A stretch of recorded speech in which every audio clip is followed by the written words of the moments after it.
Speaks magazine today.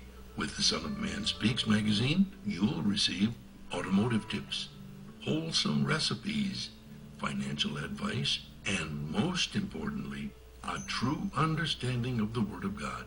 Get your copy of The Son of Man Speaks from these select locations. Sisters, Braid 2, 18070 Mount Elliott, the Shell gas station, 13110 West 7 Mile Road. To get a subscription, call 601-786-9788. That's 601-786-9788. The Son of Man Speaks magazine, dedicated to becoming free indeed.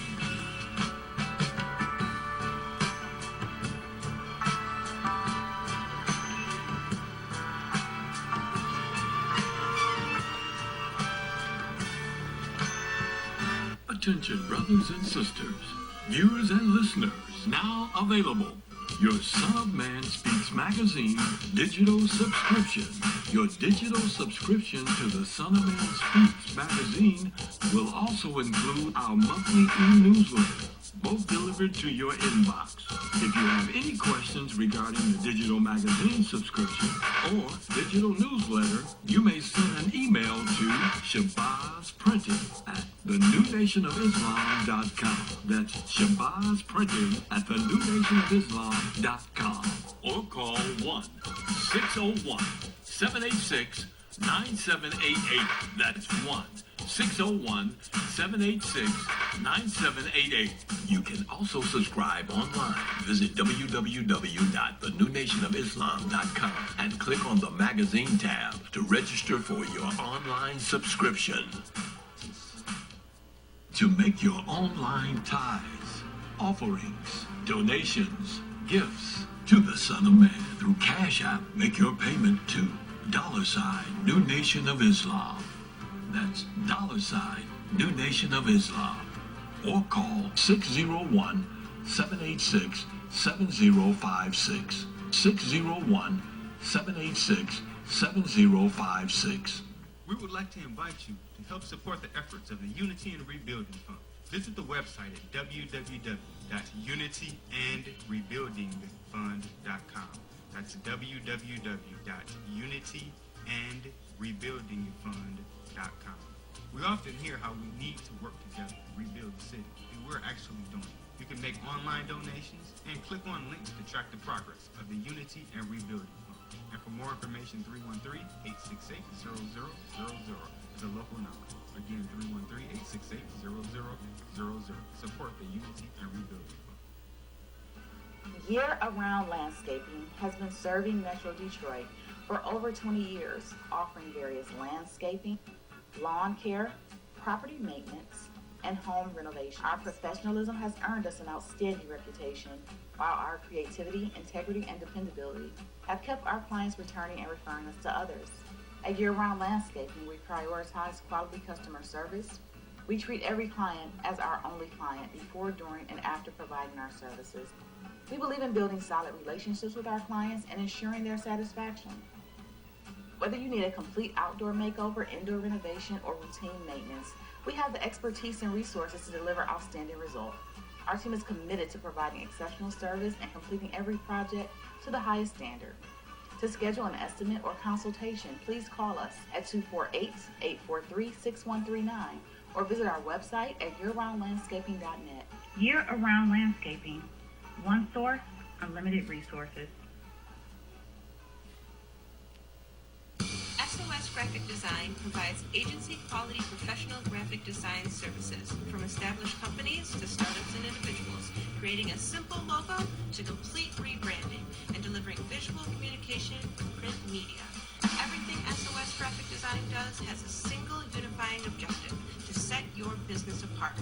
We are at your service. Call 313-342-2166. That's 313-342-2166 or online at www.sosgraphicdesigns.com.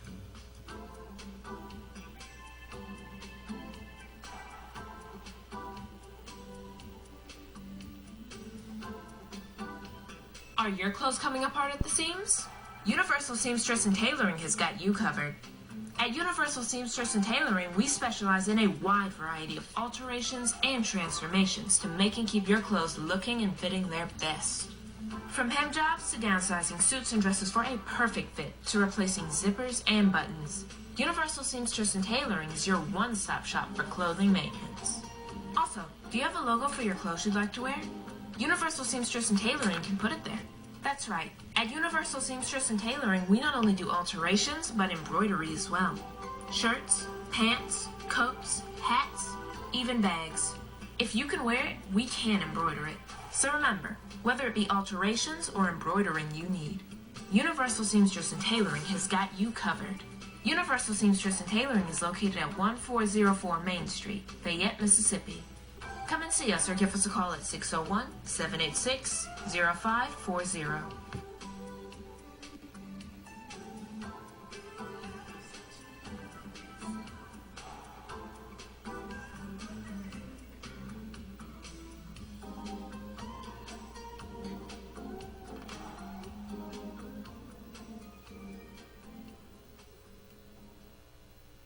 I just used your other one though today because it was, look, it did 2 drips and I was like, oh, I can use my umbrella.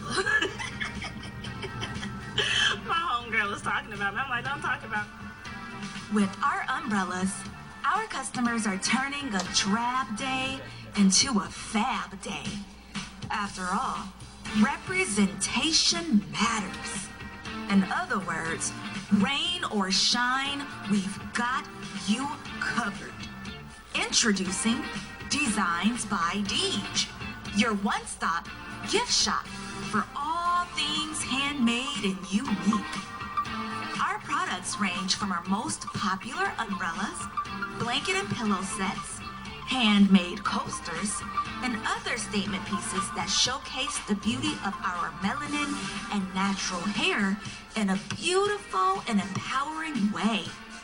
You can find our brand at the sister shop locations in New Jersey and Atlanta, Georgia, or you can visit our website, www.designsbydeej.com. Again, that's www.designsbydij.com.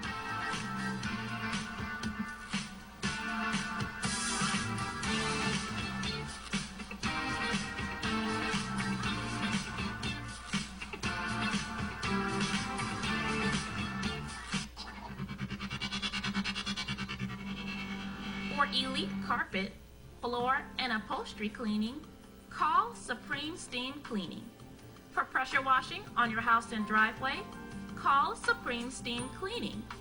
Flooding in your house or building? Supreme Steam Cleaning's got you covered with our emergency water extraction services. Transform the rooms in your home with floor installation, repairs, and more. Give us a call today at 601-720-5138. That's 601-720-5138. Visit our website, www.supremesteamclean.com, and follow us on social media at Supreme Steam Cleaning. When you need an elite team, call Supreme.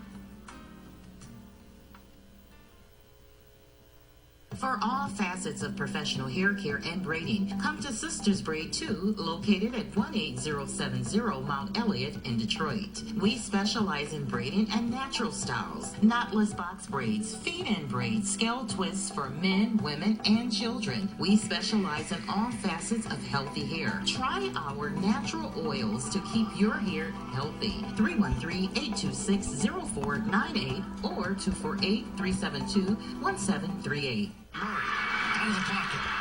7 seconds. 6 seconds. Murray hits the downfield. Oh, man, the power's out again. You have reached Quality Construction and Engineering, your #1 emergency generator source. Power outages can be unpredictable, inconvenient, and disruptive to your life. With a backup generator, your life goes on uninterrupted with power when you need it. Not to mention the peace of mind of having your property suited to weather the storm. Whoever would have thought in Houston, Texas, that we would have an ice storm? It did happen, and that Sunday night when it came in, I got up and looked out the front door. Everything was pitch black. It was horrible. Something out of a novel or a science book that you had never seen before. Once the lights went out, my generator popped on. It ran 55 hours. The only one had lights. Get your backup generator installed with Quality Construction. We install both residential and commercial generators, so you're always covered. Schedule your consultation with us by calling 1-855-876-9370.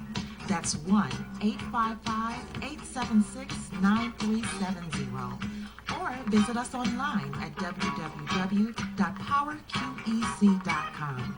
That's www.powerqec.com. Financing is available with low monthly payments and 0% interest for 18 months. That was the best investment that we could have ever made. That's my backup for generator. Generators with Quality Construction, built to design, land planning, mapping and consulting services, and more. We have over 20 years of design and land planning experience. CAPS LLC offers services to developers, builders, architects, surveyors, contractors, government agencies, and private landowners. Feel free to contact us to find out which services are available in your area. You may reach us at 601-326-2966. That's 601-326-2966. You can also visit us on the web at www.capsllconline.com. Let us put on our thinking caps to serve your land development needs.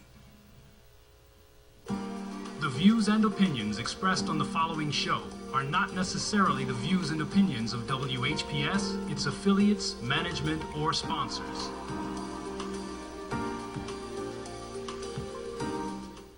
Brothers and sisters, are you tired of reading the Holy Scripture and not really understanding what you read? And if you're reasonably sure, have you ever tested that what you feel you know with someone that has a different view than your own? Then let's talk with one another. Then let's reason with one another on a Scriptural Discussion with the Son of Man every Wednesday at 9 p.m., Friday at 9 p.m., and Sunday at 12 noon. On WHPR TV Detroit Live, 88.1 FM WHPR, and Comcast Cable. Why don't you call and discuss the Holy Bible, and if you have one, the Holy Quran, and come to an agreement about the Holy Scriptures and their true meaning? You can call in live on the air at area code 313-868-4336, 313-868-0342, or 313-868-0351. That's 313-868-4336, 313-868-0342, or 313-868-0351. And now, let's go live with a Scriptural Discussion with the Son of Man.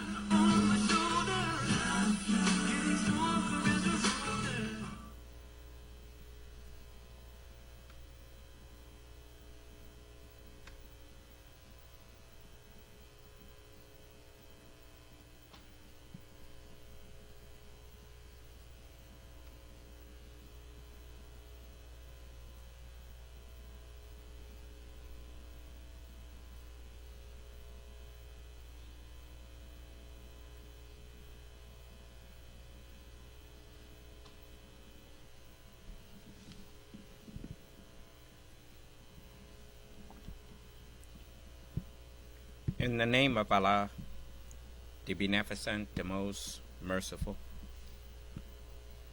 the Truthful, and the Most Just, I greet all of you once again who are hungry and thirsty for the true understanding of the Word of God.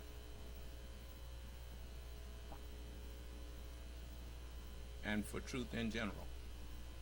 I greet you all with the greeting words of peace. May Allah's Salam Alaikum.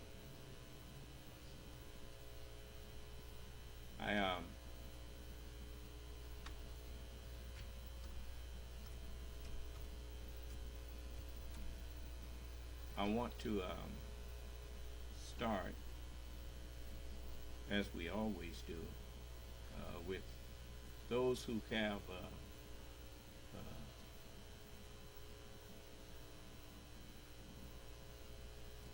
something that they wanted to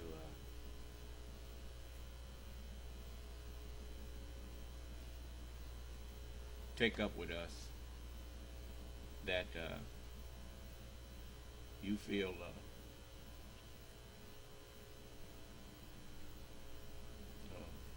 strongly about, and you want to have a conversation with me about it, I welcome you to do so at this time.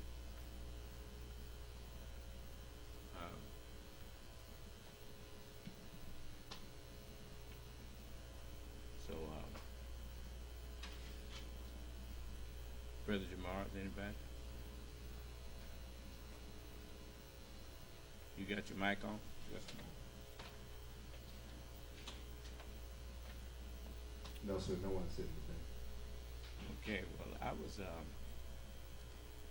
looking at something today, the 26th, right? I was looking at something last night. I thought I had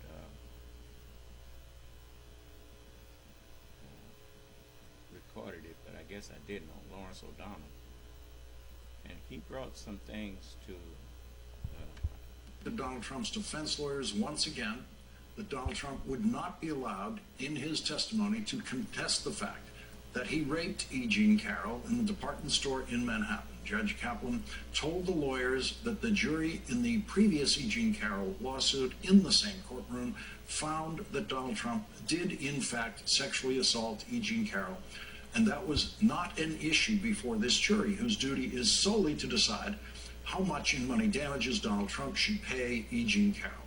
Judge Kaplan told the Trump lawyers the jury will be instructed that regardless of what he says in court here today, he did it, as far as they're concerned.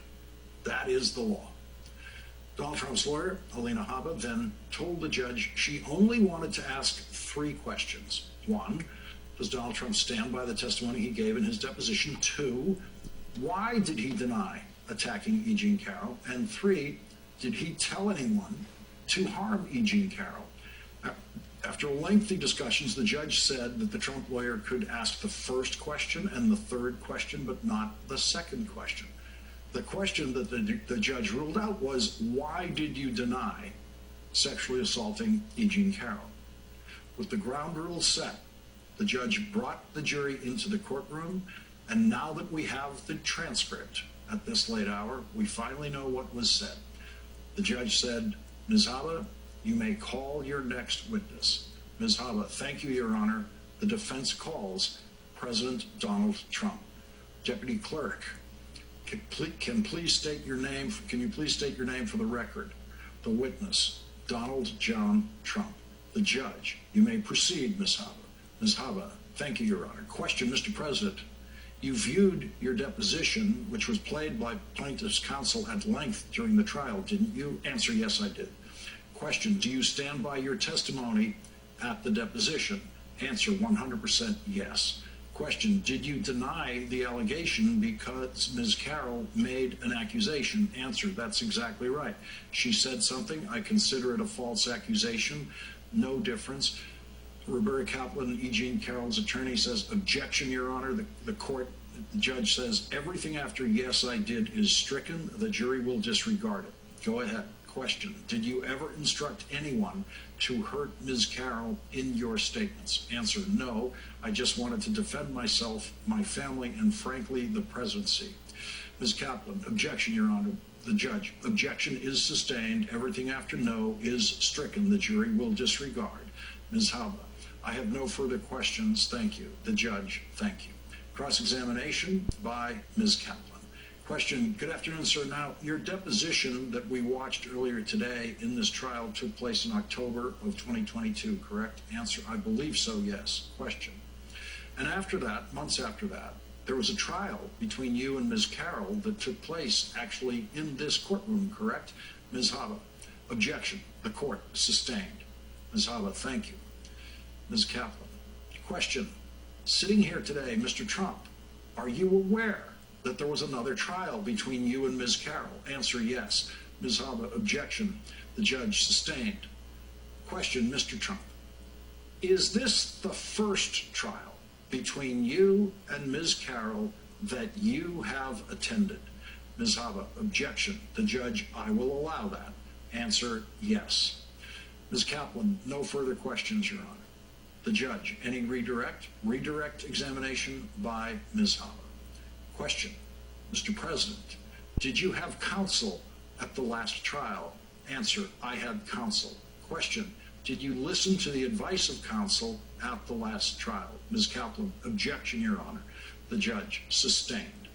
Ms. Haba, no further questions. The court, thank you, Mr. Trump. You are excused.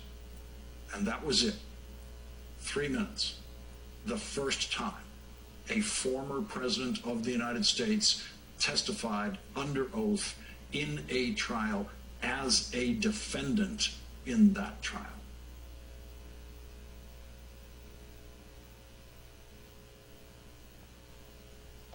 Ben, thank you very much for joining us tonight. You are crucial to our campaign coverage. You understand this as few others do. So there's the president today delivering in Wisconsin what he promised to do. Is it clear to voters in Wisconsin? Warmth of Other Suns, when it was on its way to becoming the massive bestseller it deserved to be, I said then it was impossible to understand America today without reading The Warmth of Other Suns. Then in 2020 is understand America today without reading Cast, The Origins of Our Discontents. Ava DuVernay has done the magic of turning the book into the new film Origin, starring Ajunu Ellis Taylor and in the role of Isabel Wilkerson, traveling. That's not the one I was looking for. I thought I recorded it. I'll be recording so many things on here that I'll be wanting to show you. But I guess I did not get that one. Where Lawrence O'Donnell was explaining how hard it is to cover Donald Trump. He don't know how to cover Donald Trump because he lies so much. And you wind up giving Trump giving his lies credence by talking about what he said. And I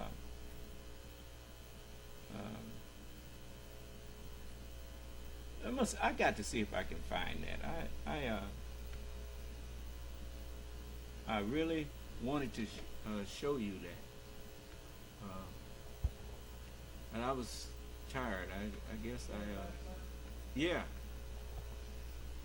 it was last night, and let's see. Let me see, who is this? It usually say Lawrence O'Donnell when I'm playing. Already worked out in detail in discussions with the judge and the lawyers on both sides of the case while the jury was out of the courtroom.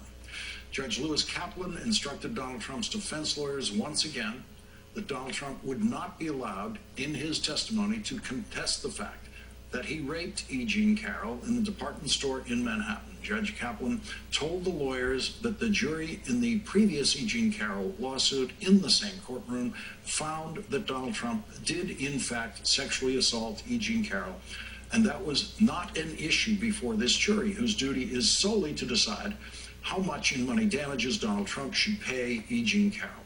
Judge Kaplan told... You remember when Donald Trump bragged and boasted to Billy Bush that he grabbed women by their genitals, and when you're a star, they let you do that? And it wasn't that they let him do that. None of them, they was afraid to accuse him because he was a star. Do you understand?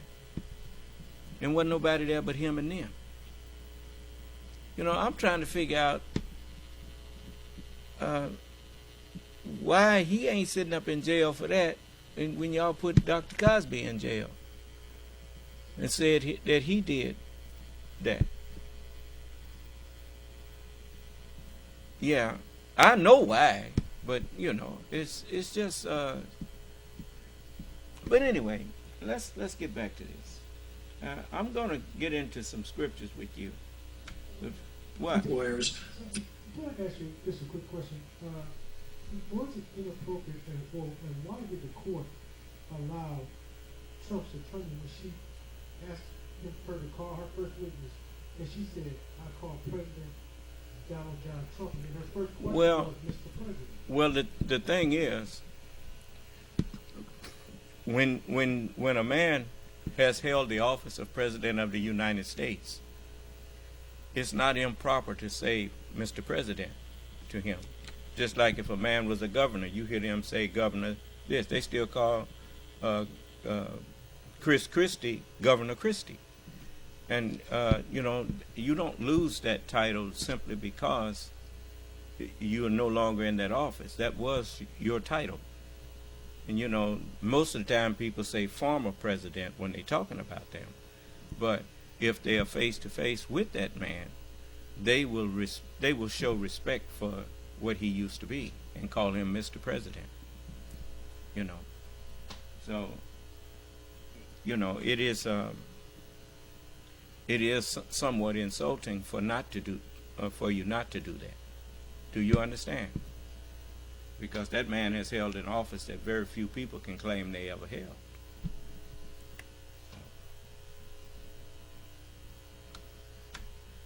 We will be instructed that regardless of what he says. Now, if I was reporting that in the news, the way the news media should refer to Donald Trump as former President Trump, because you got some jackasses out here that would like to pretend that Donald Trump never lost the presidency, even though he ain't in the White House no more. Do you understand? He's their president. You notice them boys that tried to overthrow the government, they said our president called us up to the Capitol. Our president. Jeff Davis was the president of the treasonous people in the Confederacy. Do you understand? They called him their president. Mr. Lincoln wasn't their president. Do you understand? So, if somebody has some opposing view to something I just said, you're welcome to come in here and tell me, straighten me out on what I got messed up to.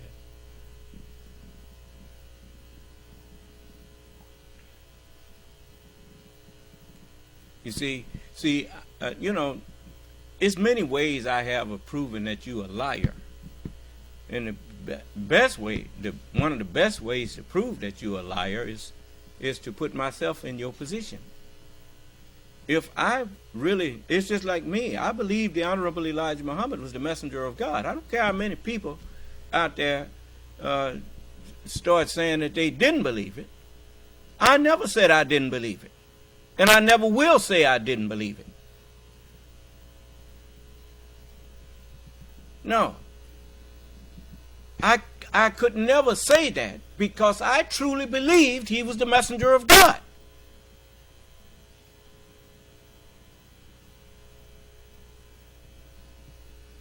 If you truly believed Donald Trump got tricked or got defrauded out of the presidency, you'd be in here trying to argue it and be showing me your reasons for it.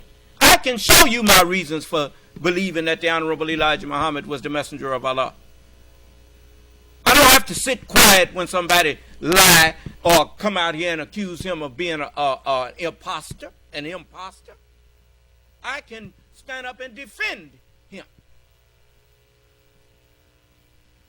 And I can do it with facts.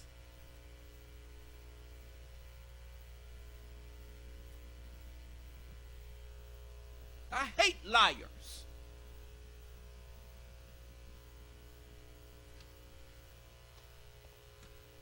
Here today, he did it.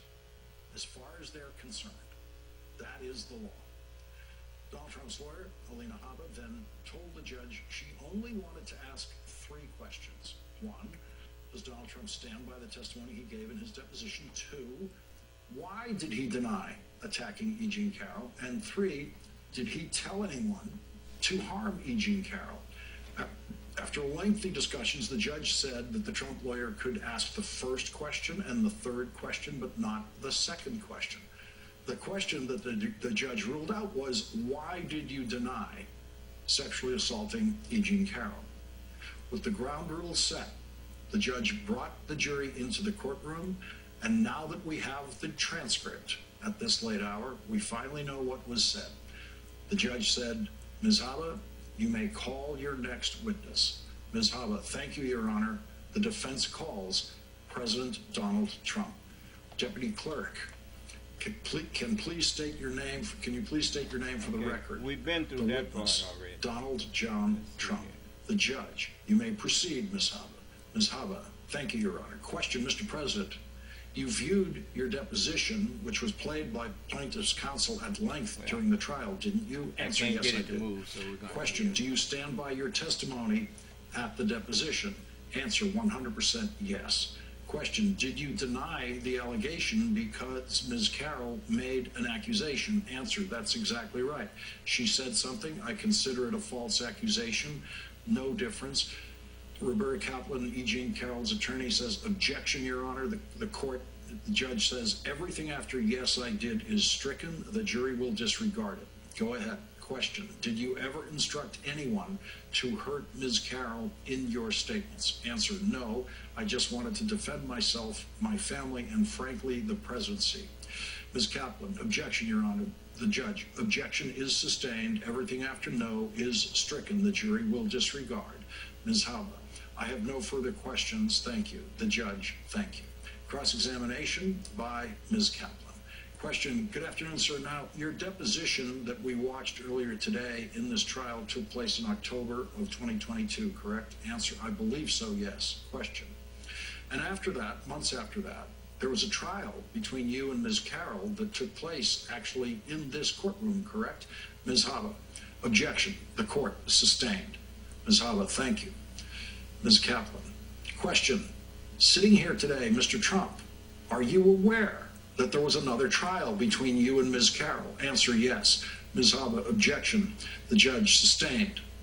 Question, Mr. Trump, is this the first trial between you and Ms. Carroll that you have attended? Ms. Habba, objection. The judge, I will allow that. Answer, yes. Ms. Kaplan, no further questions, Your Honor.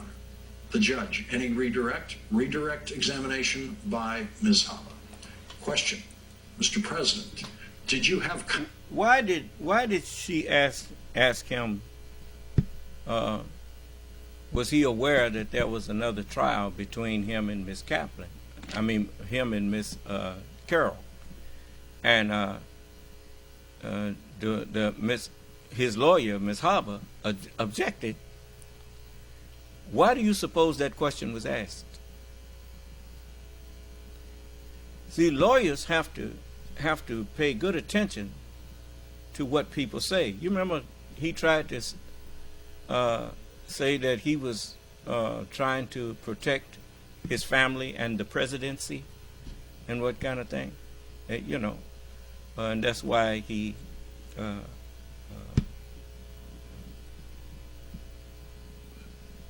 that was the excuse he gave for that other. Let's see if I can back this up a little bit and go back. At the last trial, and we're already worked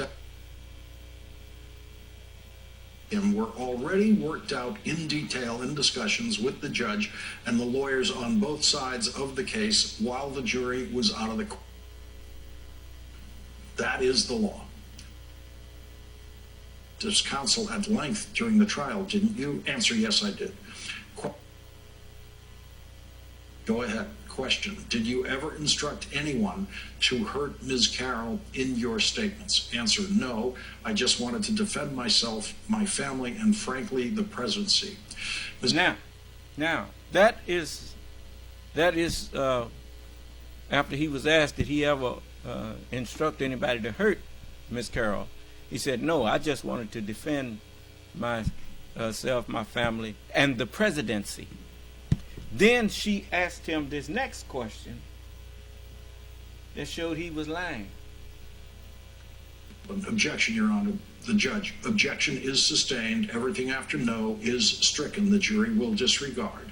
Ms. Haba, I have no further questions. Thank you. The judge, thank you. Cross-examination by Ms. Kaplan.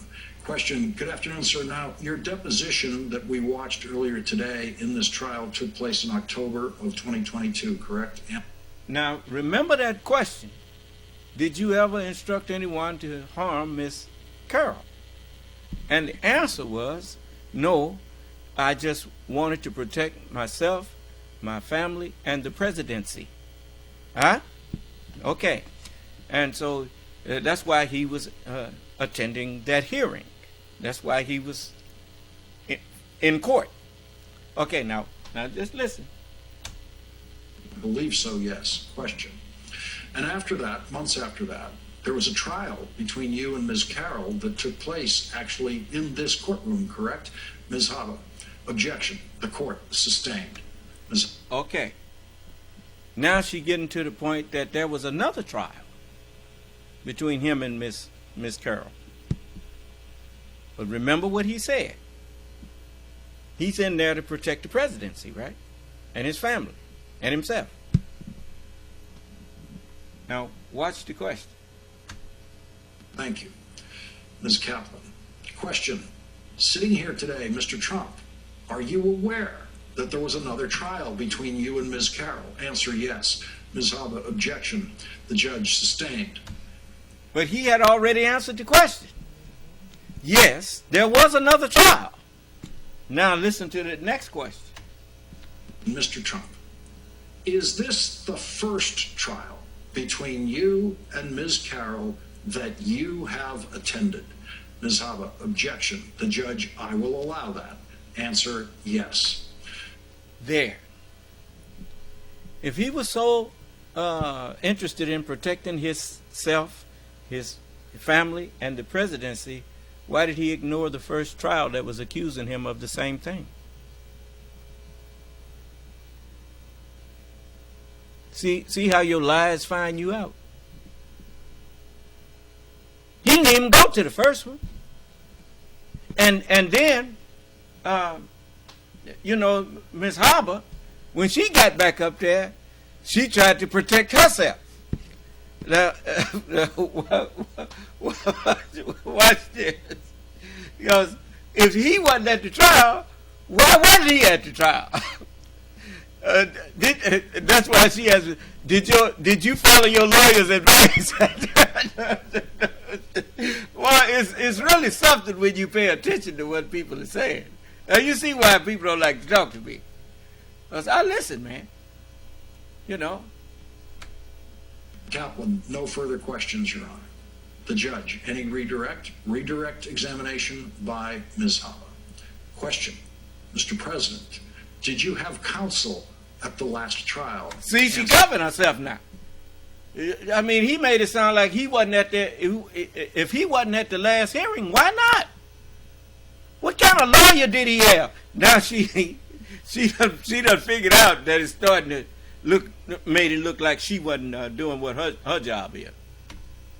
Had counsel. Question, did you listen to the advice of counsel at the last trial? Ms. Kaplan, objection, Your Honor. The judge, sustained. See, the judge and Ms. Kaplan knew what Ms. Haba was trying to do. She's trying to get herself off the hook and trying to throw her client under the bus. That he didn't follow my instruction. That's why he wasn't there. But they didn't let him answer that. You understand? So the judge actually protected him from his own lawyer there. Because the lawyer was going to blame him for he didn't follow her advice to be there. But he's your client, and you were supposed to some kind of way get him there, or why didn't you just get off the case? Because you wanted the money. Do you understand? All right. No further questions. The court. Thank you. Because if that was me, And I was the lawyer for him, and I saw where that thing was headed. Like she had to see where it was headed. If he, you know, it don't look good for you not to show up in court, man. To contest people accusing you. You know, nolo contendere is the same as guilty. He said, well, knowing how high profile of a figure he is, I said, well, if you ain't coming to court, I'm going to have to withdraw from this case. And at least that'll postpone, you know, until you get you an attorney. But I'm not going in there and let people think that I'm misrepresenting you. Do you understand? But, you know, that you'd have to be a reputable lawyer to recognize that, no, I can't go here. I wouldn't have took his case in the first place. Because there's too much evidence that he was guilty of it. I'm not going to get in there and lie for him. No. But anyway. You are excused. And that was it. 3 minutes. The first time a former president of the United States testified under oath in a trial as a defendant in that trial. Leading off our discussion tonight is Andrew Weissman, former FBI General Counsel and former Chief of the Criminal Division in the Eastern District of New York. He's an MSNBC legal analyst and the co-author of the new book, The Trump Indictments, the Historic Charging Documents with Commentary, which will be published on February 27th. Also with us, Faith Gay, former prosecutor for the Eastern District of New York. Andrew, your assessment of those 3 minutes on the witness stand. You know, in trials, it is really a chess game as for everything that goes on. And so here you ask yourself, what is each side getting out of this? For the Trump side, I think part of this is just jury nullification. Remember, the jury already knew from the plaintiff's case, from E. Jean Carroll's case, that Donald Trump had been denying this, and E. Jean Carroll had been using that to say that's why the punitive damages needs to be so high, because he continues to defame her. So they knew that he was saying this didn't happen, and the judge is going to instruct the jury, oh, it did happen, and you have to find that. I think this was an effort by the Trump side to essentially ask for jury nullification, to say, you know what, this is what's really going on. He, he should have testified last time. Now he's testifying. No matter what the judge says, take the law into your own hands. I sort of view it as this is jury nullification. January 6th was trying to be election nullification. I mean, this is part of sort of an anti-law enforcement, anti-rule of law strategy. And I think that's sort of the main thing that happened here. There are other sort of more nuanced things, but I think that's sort of the big picture. Obviously, E. Jean Carroll will have on her side the fact that the judge is going to instruct the jury that, in fact, Donald Trump engaged in sexual assault. He was very explicit about exactly what the jury found with respect to that sexual assault, and he's going to instruct the jury that way. And that, in fact, her claim was true, and that Donald Trump knew it or is recklessly disregarding the truth of it. So they're going to be instructed to that, and that they have to follow that law. And Faith Gay, there was an exchange with the judge. Jury wasn't present for this, where I'm going to read this from the transcript now that we have the transcript, that Donald Trump's other lawyer was objecting to the judge in his instructions to the jury being very specific and graphic in the description of what happened to E. Jean Carroll, which is in evidence and has been proved to that previous jury. So Mr. Medeo says, again, Your Honor, I think it is unnecessary to include the graphic language concerning the underlying act itself. I think a general description, sexual abuse, sexual assault, will suffice. The judge overruled. And Faith Gay, we see this judge acting instantaneously, as so many trial judges do in situations like this. But it's so clear when he makes these rulings so quickly and definitively, we know pretty clearly what's going to happen when he does give those instructions. Well, Lawrence, this judge is super experienced, and one thing that he knows is that this jury is not determining guilt or innocence. It's kind of an odd thing to think about, but that's what is going on. It's only damages. There's one question here, which is how much was Miss Carroll damaged by this defamation? And this jury is entitled to know what the prior jury found, and that graphic description is exactly what was at issue there. And what Trump is trying to do here is the thing that Andrew and I have known about since we were baby prosecutors, which is when a witness testifies and gets out of the order, you can't unring a bell. They say it, the judge can strike it all he wants to, but the jury has heard it. And that's exactly what was going on here. Judge Kaplan knew it was going to happen because there was nothing relevant to this trial that Donald Trump could say. The issue is how much was Ms. Carroll damaged? Donald Trump says he doesn't even know the woman. So there's nothing relevant he could say. He knew, the judge knew, that Trump was going to get up and try to protest his innocence no matter what, and try to ring a bell in a way that couldn't be unrung. He was partially successful in that, but the judge controlled him pretty well. Andrew, there's a few reasons why Donald Trump was asked only 3 questions. There were only 3, actually two and a half, let's say, that this judge was willing to allow of what she proposed. But also the fact that Alina Howard kept the direct examination so narrow, that limits the scope of what the defense can do on cross-examination.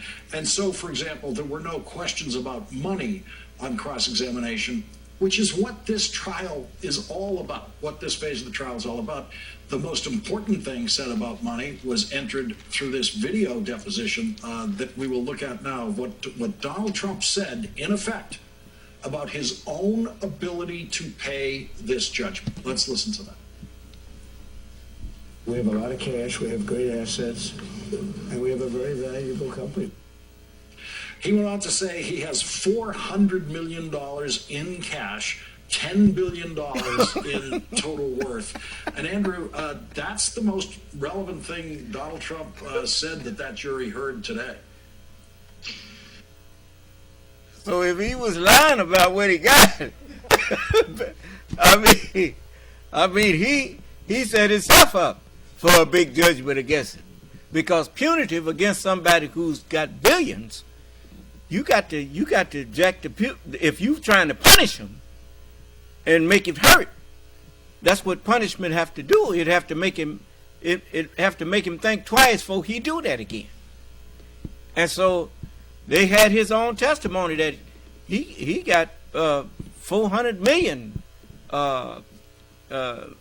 ready cash and billions in the assets. That's what they're telling people. Now listen. This is where, unlike in what I'll call the real world, the political sphere, where people get away with saying different things at different times. Just to take one example, Donald Trump now is calling Nikki Haley a bird brain, but of course he selected her to be his representative to the United Nations. Those kinds of inconsistencies in the political realm, you can sort of get away with that at times, frankly, too often. But if she was his Secretary of State and he chose her, was she a bird brain then? I mean that's the kind of thing. But most people, their memory ain't long, and they don't really listen. They live in the moment. And and when I say live in the moment, I don't mean in reality. I mean from one moment to the next. So when somebody lied to them and then contradict their own lie, they even forgot the lie that they just told. Do you understand? So that's the way children are. A child's mind is from moment to moment. You can ask them, what did I say 2 minutes ago? They don't know. 2 sentences ago. And so their attention span is very short. And because their attention span is so short, their judgment is always faulty. Do you understand? And most people, the scripture says to me, it says, and now I'm the Lord. I'm the Son of Man. It tells me to study. Well, you hear these people talking about God knows everything. And no, God don't know everything. If God knew everything, why did he send people down there to Sodom to see if it was as bad as he heard? No. You don't have to know everything. That living would be very boring if you knew everything. But the joy in living is what you don't know and are interested in. You know how to find it out. God knows how to do that. Do you understand? So I was told to study, to show myself in agreement with what was revealed to the prophets who bore witness of my coming. You know, I didn't even know that it was in Prophet Muhammad's table talk that I have a mole on my right cheek. I didn't know that. Somebody brought that up. I went and looked it up. I didn't run with that. And he did say that.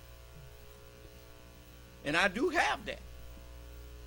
But as I said, I bet you I'm not the only man in the world that have a mole on his right cheek.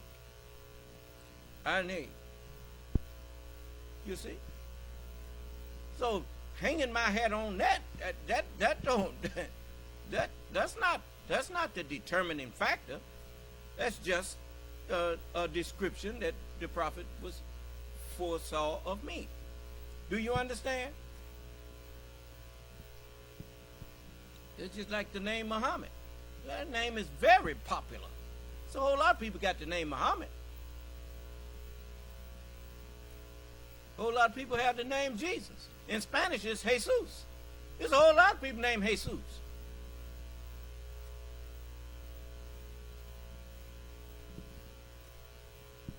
So, but anyway, what is really happening with Donald Trump? The same thing that's happening with all liars now. The book says in the 36th verse the 34th verse of the 12th chapter of Matthew, it says, "O generation of vipers." Vipers are snakes, poisonous generally. There's "O generation of vipers. How can you, being evil," meaning, how can you be so evil and speak good things? Ain't that something? For it is assumed that out of the abundance of the heart, the mouth speaks. A good man, out of the good treasure of the heart, he brings forth good things. And an evil man, out of the evil treasure, he bringeth forth evil things. But I'm telling you, I say to you, that every false word that men shall speak, they shall give account thereof in the day of judgment. An idle word is a false word. Now you see Donald Trump in there for what? False words. What did you see happen with Fox News? $780 million for false words. Huh? Every false word, every idle word that men shall speak, just like an idle God is a false God. An idle word is a false word.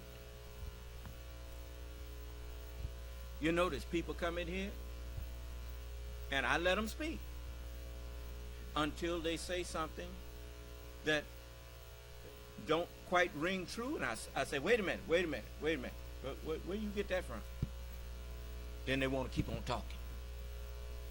Don't want to answer my question because they just stood there and lied. Do you understand? But you're not going to get away with lying no more. It's like you hear people trying to tell people to not follow me. When one tell you that, say, okay, if I stop following the Son of Man, what do you have for me to do? What do you suggest that I do? See, the devil ain't got nothing for you to do. Go watch the football game. Go watch the basketball game. Go down there and work for him all day until you so tired out you can't do nothing but lay down when you get home. That way you can't do nothing for yourself. So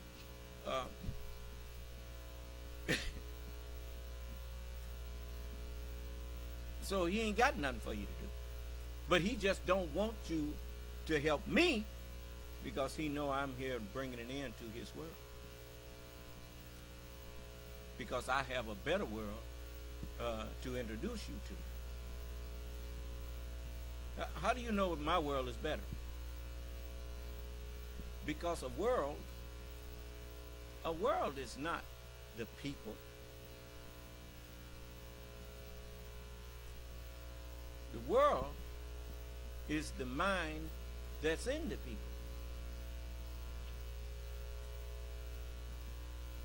See, the mind that's in me is greater and better than the mind that's in the world. That's why I can stand up and condemn all of the things that the world done taught you. Especially the main thing that everybody in this world seemed to have bought into was the false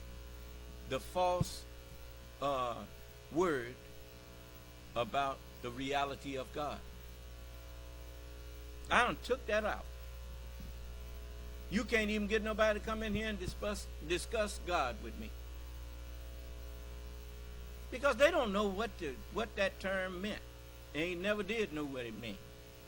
And now that I done took the secret of it and made it public, all of them have to shut up.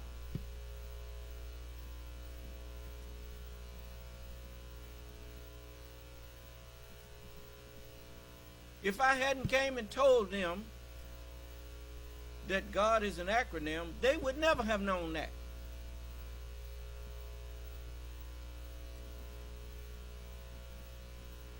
It's just like, what if they had never told you what POTUS was?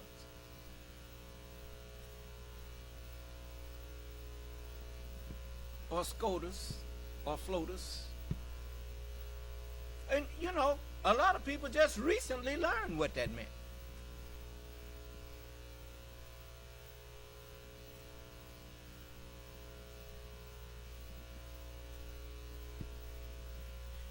You know how that game get ran on you? That started being ran on you from elementary school. You know how when your hand went up to ask a question, and then the rest of them that didn't know the answer either, or some of them may have known the answer. You old dumb thing, huh? What does that do? It make you shy away from asking questions because you didn't want nobody to think you was dumb. Do you understand? But if you didn't know the answer to that, then, you know, dumb or ignorant, yes, I'm ignorant, and that's why I'm asking questions. Do you understand? So that's what the teachers failed to teach the students, in a way that it would embarrass not the one who's asking the question, but it would embarrass the one who was trying to embarrass the one who was asking questions. It would embarrass the one who made fun of that person. Because wise people, they listen much and talk little. Especially when they are in the presence of one who is more knowledgeable than themselves. Do you understand? The only time they ask questions is when something that the wise or the knowledgeable one says creates a question in their mind, and they ask a learned question. Do you understand? Okay. So now, I'm like I told you, the best protection that you can put on yourself, on your family, on your community and on your nation and on the world. The best protection you can give them is an enlightened mind. And that's what I'm attempting to do every time I get on the air with you. I want you to leave my class knowing more than when you came in. Every day.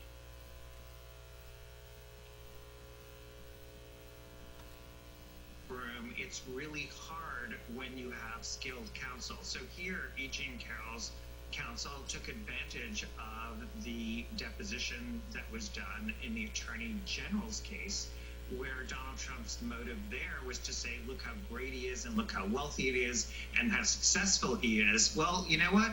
They played it in this trial where he's going to want to say, oh, no, I don't have any money. I do not give a huge judgment against me. So this was a very skillful use of his prior words. And E. Jean Carroll's counsel really jumped on this recent release of this deposition and then played it to the jury. Faith Gay, when you have this transcript and you can actually read word for word what happened in the day, there are these moments with Trump lawyers that are just unlike anything you normally get to see in a courtroom. There's a moment in it where an earlier witness in the day was on the witness stand, and Alina Habba had done the examination of that witness, and when there was when that side wanted to object, the other Trump lawyers stood to object. The judge, in the transcript, you see the judge saying, not your witness, it's Ms. Habba's witness. Ms. Habba then gets up to object, and then he says overruled instantaneously. And so there's this kind of unnecessary extra step of humiliation to the objection that he is almost now playing with these lawyers to make them pay for what they've put this courtroom through.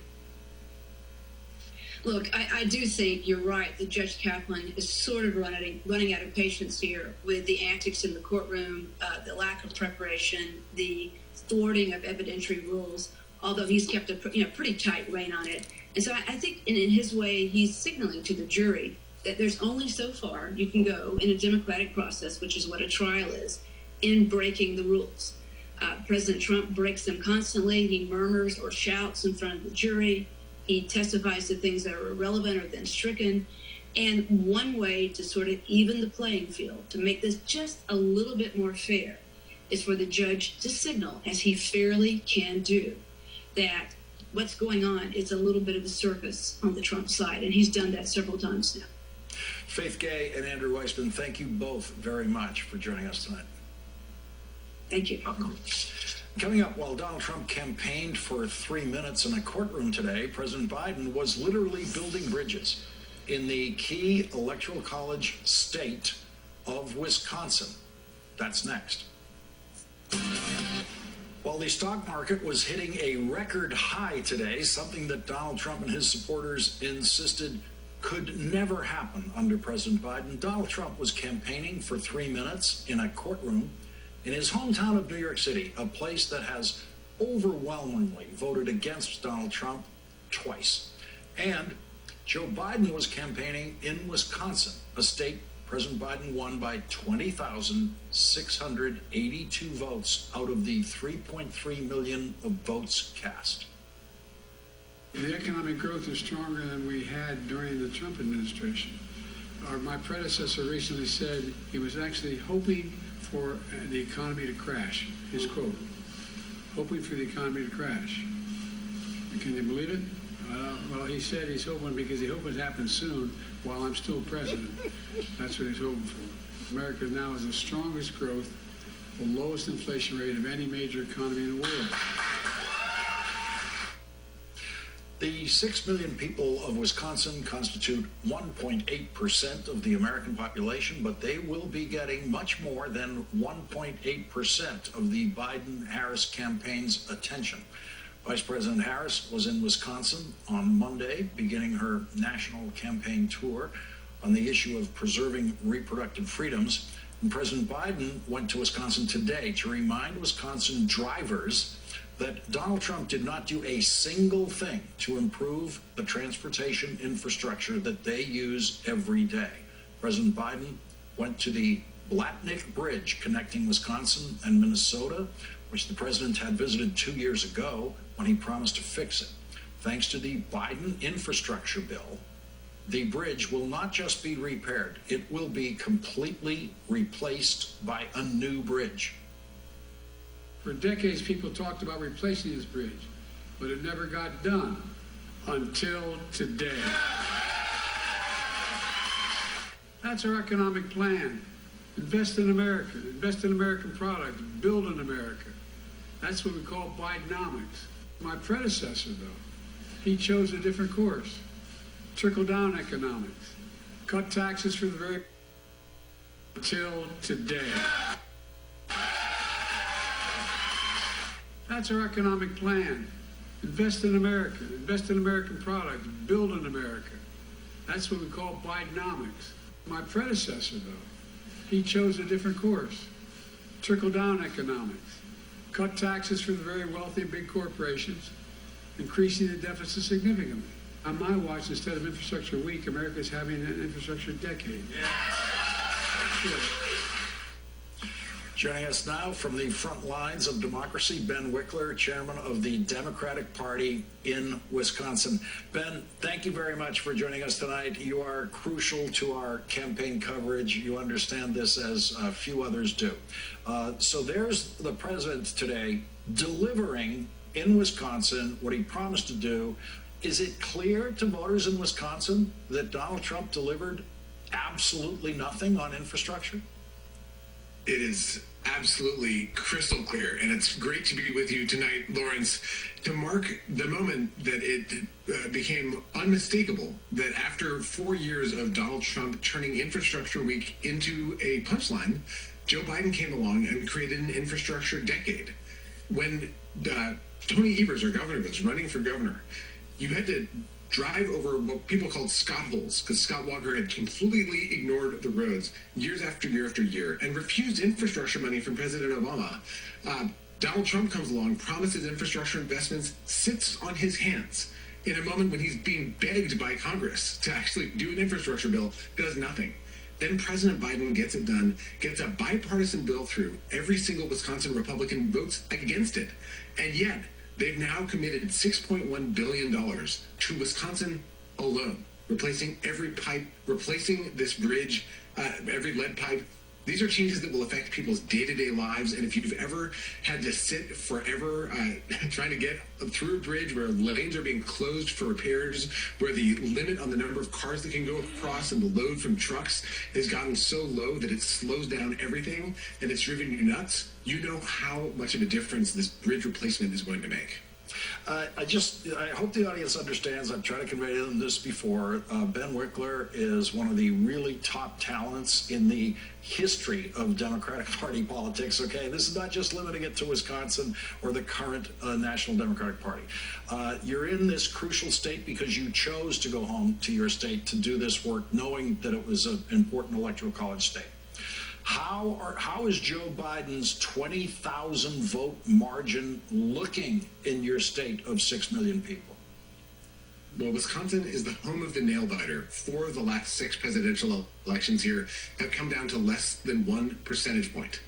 So take 2016, Trump wins by a little over 23,000 votes. In 2020, Biden wins by 20,682 votes. Now, if you look at multiple polls, Biden is tied or up 2 points. 2 points is a Wisconsin landslide.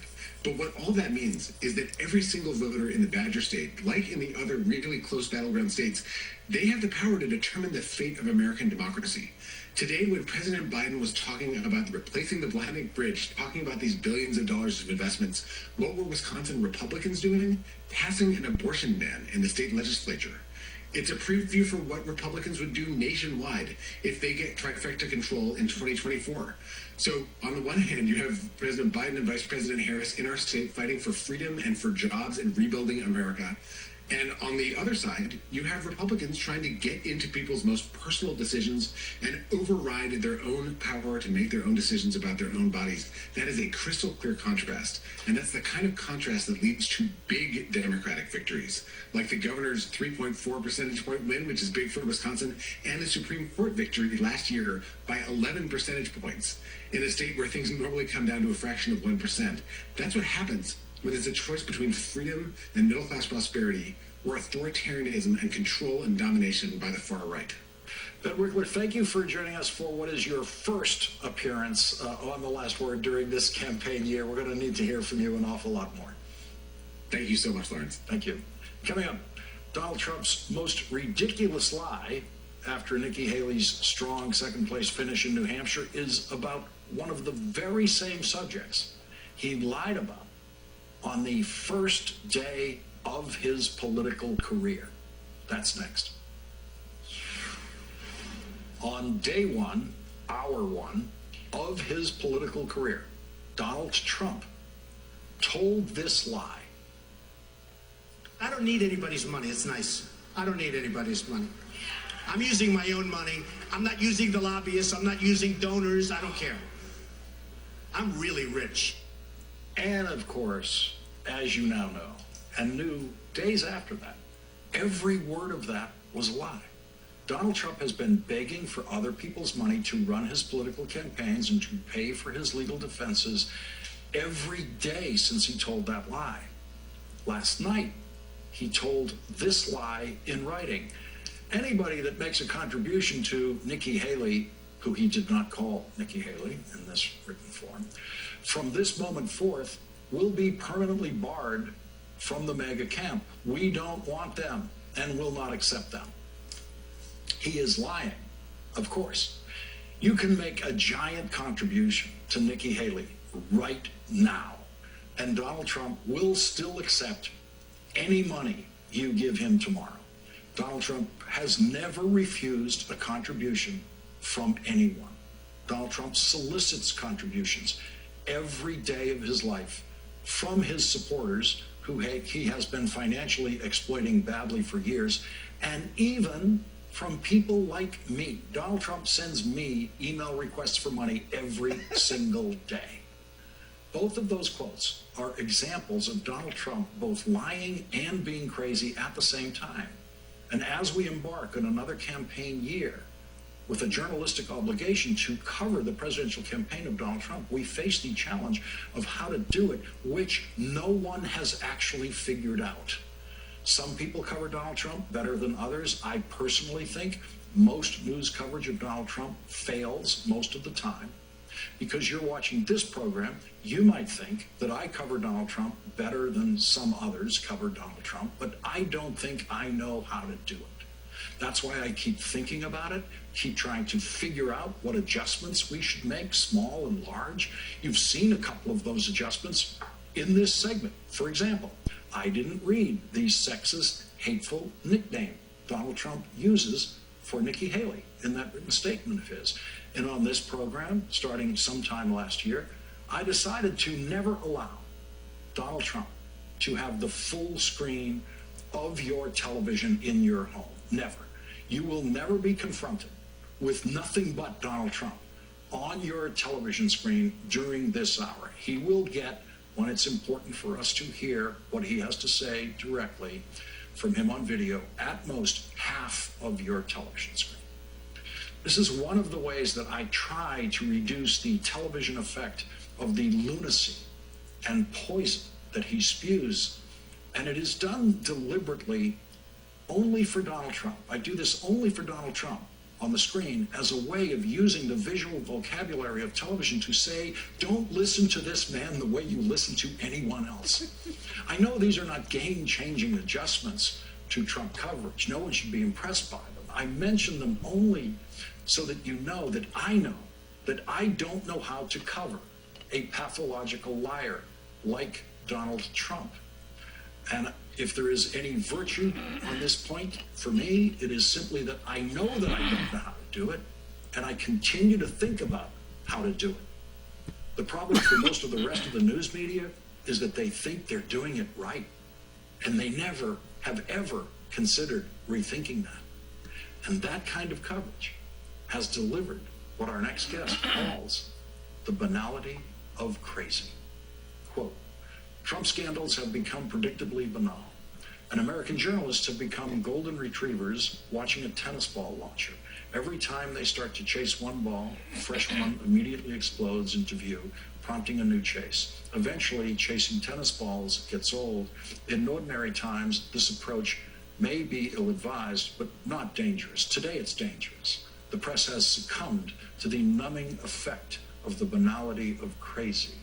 Once reporting on every single Trump tweet in early 2017 because it was unusual, but now ignoring even the most dangerous policy proposals by an authoritarian who is on the cusp of once again becoming the most powerful man in the world precisely because it happens like clockwork almost every day. Joining us now is Brian Klaas, Associate Professor of Global Politics at University College London and contributing writer for The Atlantic. He is the author of the new book, Fluke, Chance, Chaos, and Why Everything We Do Matters. Brian, I love this book. I've started it. I'm well on my way into it. Where's the camera? There's a camera. It is really a great read. It makes you rethink everything you know about your own life and everything that's happening around you. You're usually in London, and so we're thrilled to have you here in the room. Do you have any new guidance, any new ways of suggesting to us how we wrestle with Donald Trump as news consumers and then as news deliverers like this program? Yeah, I think you need to stop making false equivalences, and I know you're very good at not doing this, but a lot of people in the news media do, where they'll have a story where it will say, you know, Donald Trump proposed shooting shoplifters, right? One of these crazy things that he said a couple months ago.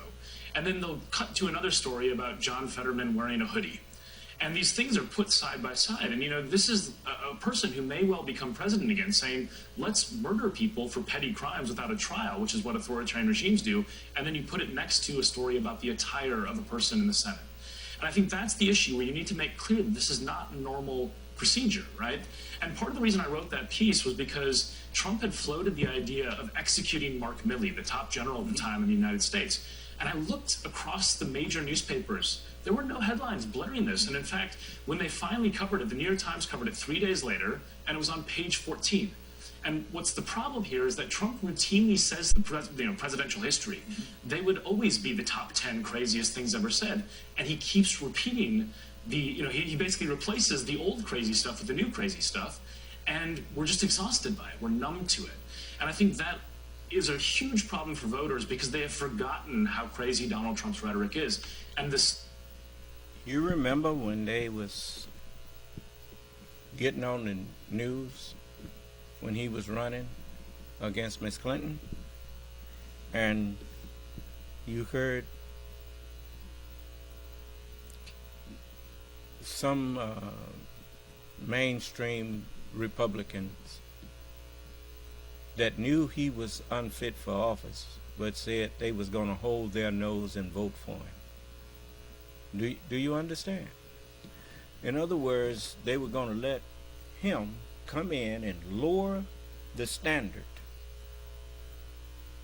that they held other men to. They was going to lower the standard for him rather than put a woman in the office of president. That's what that was basically saying. And I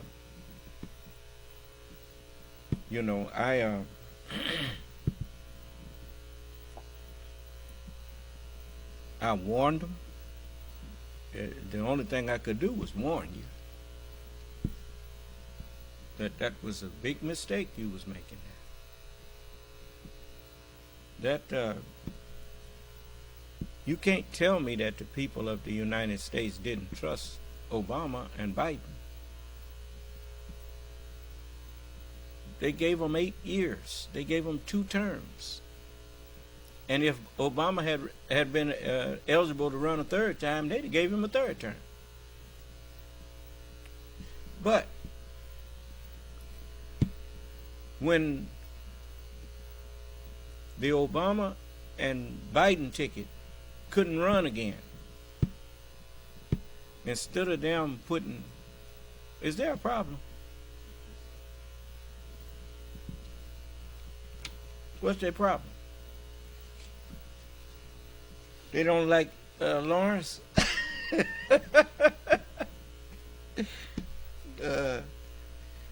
Okay, tell me when we get back up on YouTube. What about the others? Are we still up on them? Sir?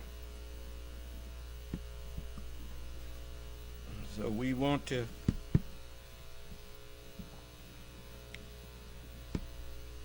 say what? Well, if we up on one of the YouTube pages, what's the problem?